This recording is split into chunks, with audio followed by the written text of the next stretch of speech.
오늘도 이 아침에 기도의 자리로 나오신 성도님들을 환영하고 축복합니다. 오늘 우리에게 주신 하나님의 말씀은 마태복음 26장 17절에서 35절의 말씀입니다. 무교절의 첫날에 제자들이 예수께 나와서 이르되 유월절 음식 잡수실 것을 우리가 어디서 준비하기를 원하시나이까? 이르시되 성한 아무에게 가서 이르되 선생님 말씀이 내 때가 가까이 왔으니 내 제자들과 함께 유월절을 내 집에서 지키겠다 하시더라 하라 하시니 제자들이 예수께서 시키신 대로 하여 유월절을 준비하였더라. 저물 때에 예수께서 12제자와 함께 앉으셨더니 그들이 먹을 때에 이르시되 내가 진실로 너희에게 이르노니 너희 중에 한 사람이 나를 팔리라 하시니 그들이 몹시 근심하여 각각 여짜오되 주여 나는 아니지요. 대답하여 이르시되 나와 함께 그릇에 손을 넣는 그가 나를 팔리라.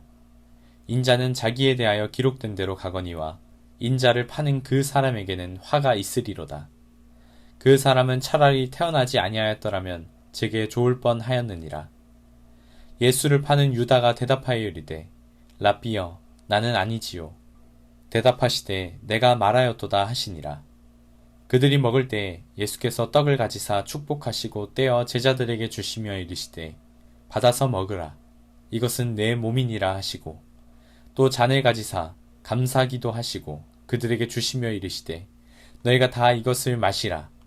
이것은 죄사함을 얻게 하려고 많은 사람을 위하여 흘리는 바 나의 피 곧 언약의 피니라. 그러나 너희에게 이르노니 내가 포도나무에서 난 것을 이제부터 내 아버지의 나라에서 새 것으로 너희와 함께 마시는 날까지 마시지 아니하리라 하시니라. 이에 그들이 찬미하고 감람산으로 나아가니라. 그때 예수께서 제자들에게 이르시되 오늘 밤에 너희가 다 나를 버리리라. 기록된 바 내가 목자를 치리니 양의 떼가 흩어지리라 하였느니라. 그러나 내가 살아난 후에 너희보다 먼저 갈릴리로 가리라. 베드로가 대답하여 이르되 모두 주를 버릴지라도 나는 결코 버리지 않겠나이다. 예수께서 이르시되 내가 진실로 내게 이르노니 오늘 밤 닭 울기 전에 내가 3번 나를 부인하리라. 베드로가 이르되 내가 주와 함께 죽을지언정 주를 부인하지 않겠나이다 하고 모든 제자도 그와 같이 말하니라. 아멘. 하나님께서는 하나님의 백성 공동체인 교회가 바르게 성장하고 또 유지하고 스스로를 지킬 수 있도록 우리에게 허락하신 것들이 있습니다. 그것이 바로 말씀과 기도와 또 성례라고 하는 것입니다. 그 중에서 이 성례라고 하는 것은 거룩한 예식으로서 하나님의 은혜와 사랑을 기억하고 기념하기 위해 있는 것으로 세례와 성찬이 있습니다.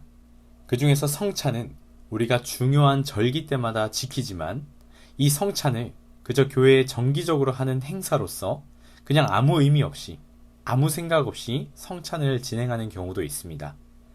그러나 성찬식은 우리가 하나님의 백성으로서 매우 중요한 의미를 가지고 있습니다.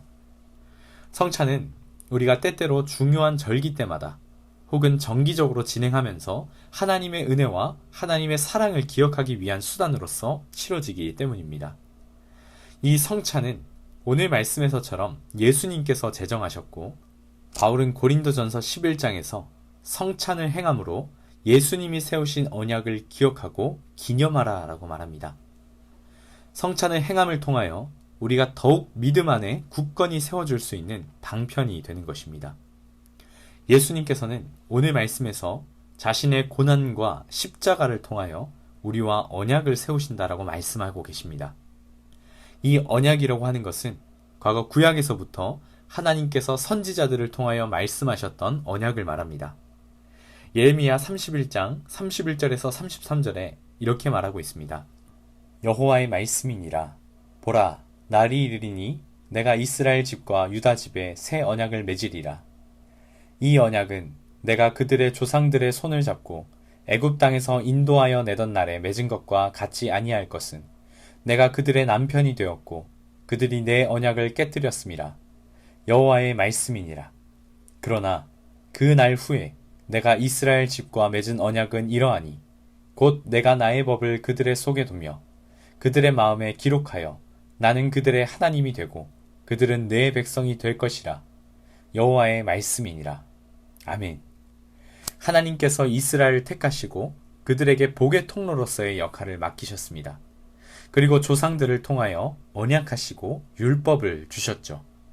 그러나 하나님의 백성들이 언약을 지키지 못하고 율법을 지켜내지 못했습니다.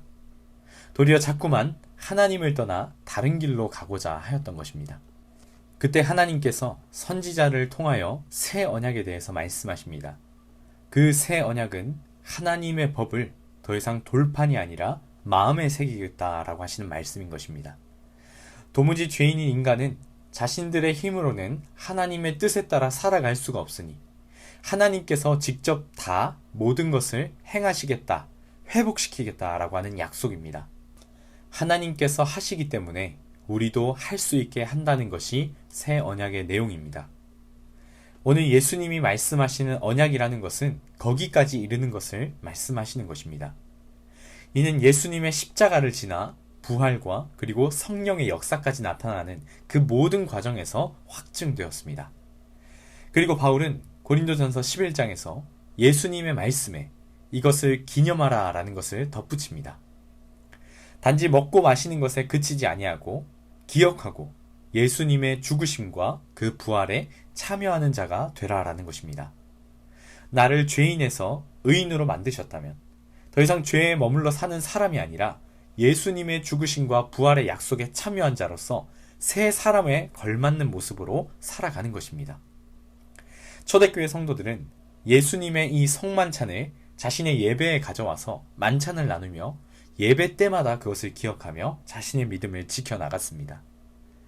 우리가 성찬식을 할 때마다 매번 빵과 포도주를 받는 것은 예수님이 단지 우리를 대신하여 십자가의 모든 죄를 짊어지셨다. 거기에서만 끝나는 것이 아닙니다. 하나님은 이 언약을 통해서 우리가 이전에는 하나님의 뜻대로 살아갈 수 없는 죄인이지만 십자가를 통하여 우리는 죄인에서 의인으로 하나님의 자녀가 되었고 또 내 안에 계신 성령을 통하여 이제는 하나님의 뜻대로 살아갈 수 있는 새로운 살 길이 열렸다는 것을 알고 그것을 기억하며 감사하는 마음으로 다시금 살아갈 수 있는 힘을 얻어가는 시간이 바로 예수님의 성찬의 시간입니다. 이제 다음 주부터면 예수님의 죽음과 고난을 기억하고 또 기념하는 고난주간이 시작됩니다. 우리가 매년 고난주간을 지키기 때문에 때로는 예수님의 고난에 대해서 우리가 무감각하게 받아들이는 부분들이 있습니다. 그러나 예수님의 죽으심과 고난은 그런 취급을 받을 만한 일이 아닙니다. 바로 내가 당해야 할 형벌을 대신 당하시는 것입니다. 빵이 뭉개지고 찢겨지는 것처럼 내가 당해야 할 고난을 그분이 당하신 것입니다. 그뿐 아니라 죄인인 나를 이제는 의인으로 변화시키시고 내 안에 계신 성령님과 함께하면서 그분의 뜻을 따를 수 있도록 우리를 변화시켜 주셨습니다. 이 시간 말씀을 기억하며 기도할 때, 특별히 고난주간을 앞두고 기도할 때, 앞둔 고난주간의 시간이 내가 당해야 할 고난을 예수님께서 당하셨다는 것을 기억하게 하여 주시옵소서. 또한 예수님의 고난에 동참하여 우리의 죄악된 삶을 기뻐하기보다 예수님의 고난을 기억하며 하나님이 기뻐하시는 삶을 선택하는 우리의 한 주의 삶이 되도록 하나님 능력과 힘을 더하여 주시옵소서. 우리 함께 이렇게 기도했으면 좋겠고요. 또 각자 가져오신 기도 제목들과 가정과 나라와 또 교회를 위하여 기도해 주시고, 특별히 교회를 위해서 기도할 때 예배의 처소를 위해서 함께 기도해 주셨으면 좋겠습니다. 이 시간에 함께 기도하며 나아가시겠습니다.